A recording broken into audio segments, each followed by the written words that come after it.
প্রধান উপদেষ্টা মহোদয়ের ত্রাণ তহবিলে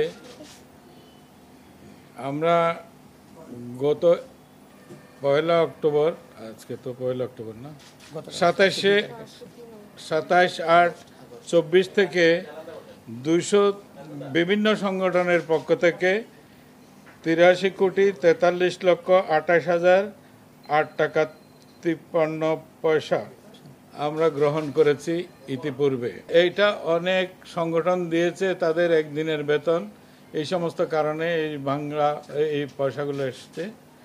মোট 203টি চেক আমরা গ্রহণ করেছি।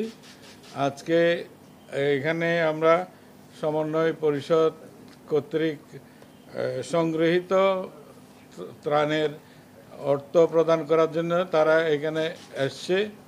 আমি তাদেরকে স্বাগত জানাচ্ছি। তো আমার যেটা অনুভূতি আজকে আপনাদেরকে এখানে ডেকে বলার কারণটাই হচ্ছে এটা তাদের সংগ্রহিতটা ত্রাণ নয়, এটা বাংলাদেশের প্রাণ। এখানে শিশুরা, কর্মজীবী মানুষেরা, গৃহবধূরা, দেশের আপামর জনগণ তাদের সাধ্যমতো এই তহবিলে দান করেছেন। তাদের সেই সংগৃহীত অর্থ তারা এখানে আজকে দিতে এসছেন। আপনাদেরকে এই সংবাদটা দেওয়ার জন্য এখানে সমবেত আমরা হয়েছি।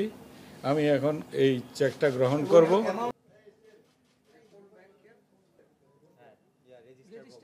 গতকালকে আমাদের টিএসসিতে যে ত্রাণ কার্যক্রম হয়েছিল সেটির পূর্ণাঙ্গ অডিট প্রকাশ করেছি আমরা। আর সেখানে আমাদের যাবতীয় আয় ব্যয়ের পরে আমাদের যে 2টি ব্যাংক অ্যাকাউন্ট ছিল বৈষম্যবিরোধী ছাত্র আন্দোলনের নামে, সেই 2টি ব্যাংক অ্যাকাউন্টে আমাদের এখন রয়েছে হচ্ছে 9,91,00,000 সামথিং। এটা আপনারা পেয়ে যাবেন পুরো ফিগারটা। সেই জায়গা থেকে আমরা প্রধান উপদেষ্টার যে তহবিল, সেখানে আমরা 8 কোটি টাকা আজকে আমাদের মাননীয় উপদেষ্টা মহোদয়ের কাছে আমরা হস্তান্তর করব। সেটি আসলে আমরা এজন্য সিদ্ধান্তটি নিয়েছি যে আমরা আসলে কেন দিব, এই প্রশ্নটি আসতে পারে, এই জন্য আমি বলছি। এটি হচ্ছে ইতিপূর্বে আপনারা জেনেছেন যে ইতিমধ্যেই ত্রাণ মন্ত্রণালয় থেকে একটি জাতীয় বন্যা পুনর্বাসন কমিটি করা হয়েছে এবং বন্যা কবলিত জেলাগুলোতে ছাত্র প্রতিনিধিদের নিয়ে আরও যারা দায়িত্বশীল রয়েছেন জেলা পর্যায়ে তাদেরকে নিয়ে একটি কমিটিও করা হয়েছে, সেখানেও আমাদের প্রতিনিধিরা রয়েছেন।